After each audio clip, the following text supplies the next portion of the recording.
Greetings everyone, welcome to my review of IDW Sonic the Hedgehog issue 2. Before we get started, let's briefly recap the story so far. While Eggman suffered a massive defeat, his badniks are still running amok. Sonic, with the help of Tails, destroyed the ones messing with a nearby town. Tails theorized that someone's giving the badniks orders due to this attack being a more organized effort. This theory is proven correct as the mastermind observes Sonic leaving the town and plans on setting up a bigger attack not only to draw in the Blue Hedgehog, but Amy Rose of the Resistance. I should remind everyone that spoilers are once again at maximum level.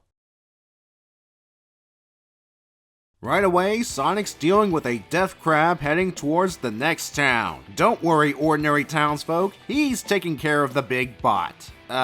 Sort of. Enter Amy Rose to make sure it stays down. She's here because she got word of what happened with Sonic and Tails last issue and hoped to find our blue hero in the very next town. She has an agenda, you know. I mean, she's not here to make goo-goo eyes at Sonic. Well, sort of. She wants Sonic to come back to the Resistance. They're having trouble with cleanup due to underestimating the size of Eggman's empire and the amount of badniks running around. And Amy hopes Sonic can help. Sonic joining a group trying to fight for freedom against the forces of Eggman's world empire? In another life, Sonic may have accepted the offer, but not here. He's doing his own investigation on why the badniks are more organized lately, and he notes it's not a coincidence that he and Amy are right here within range of a super badnik. Well, it seems the Death Crab was a distraction. A large invasion force is approaching the town. Sonic begins whittling down the numbers while Amy coordinates with the local militia. Good thing too, because as Amy said earlier, Sonic's getting sloppy. Don't worry, Sonic, the locals will take care of the stragglers with their wispins. But that was only the first wave. Sonic and Amy go to find out where they're coming from. As they smash badniks left and right, Amy tries again to convince Sonic to rejoin the Resistance. Sonic's answer is still no. He's going to do things his way. Not even doing it for his friends will change his mind. Chili Dogs, on the other hand, on a more serious note, the two locate the blowfish transporter carrying the badniks. Their answer to this menace? Amy whacking a spin-dashing Sonic straight towards the transport, destroying it in one hit. With the threat gone, it's time for the mostly fine Sonic to move on. Amy realizes he's right. Sonic's a free spirit. She does not want to change him because that's the person she fell in love with. I'm sure Sonic's thrilled to hear that. Sonic then offers Amy to tag along, but she's committed to the Resistance. She does point Sonic in the direction of the next town, where Knuckles awaits. The issue ends with the mastermind frustrated with not only Sonic and Amy surviving the attack, Sonic's deviating from the path. That is, until Orbot points out where Sonic's going with a picture of two new comic characters.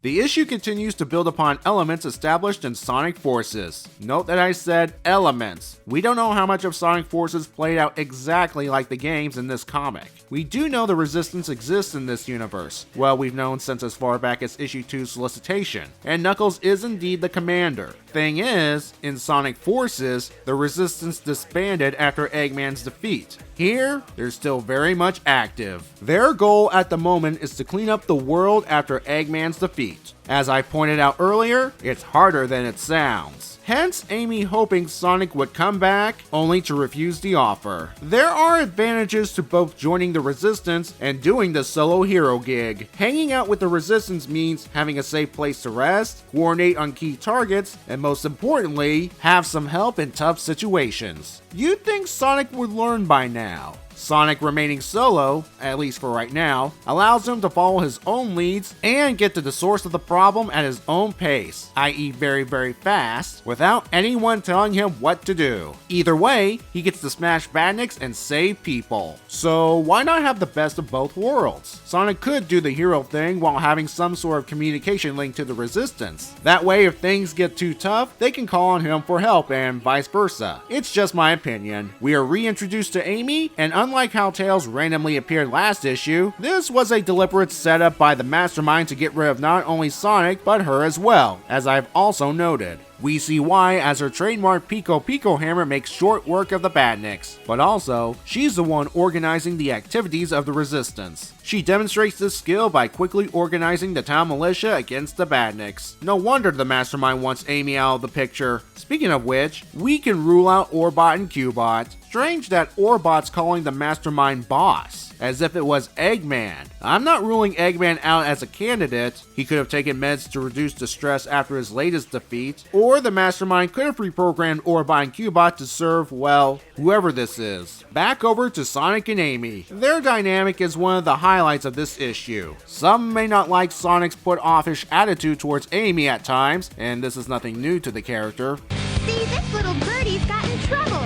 I think you should be his bodyguard a little while. What?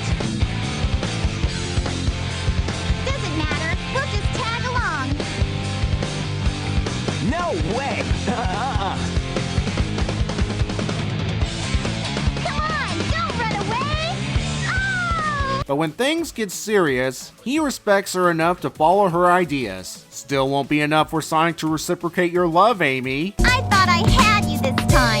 The art for this issue, by that I mean pencils and coloring, is done by another artist alum from the Archie Sonic comics, Adam Bryce Thomas. If the name and or art here looks familiar, he worked on the Sonic Forces 4-part prequel comic, along with writer Ian Flynn. I don't know about you, but I could see these linking up with the IDW series. There's no contradiction as far as I can tell. Also, I like how he drew the town folk. Issue 2 continues its world building while playing up the mystery of the Mastermind's attacks. It also continues another theme we have. While Sonic may fly solo, it never hurts to have help every once in a while. This'll carry over to our next issue, in which Knuckles will appear. And Sonic will need all the help he can get if the villain's assessment of these guys is any indication. I'll talk more about them when I review issue 3 later this month.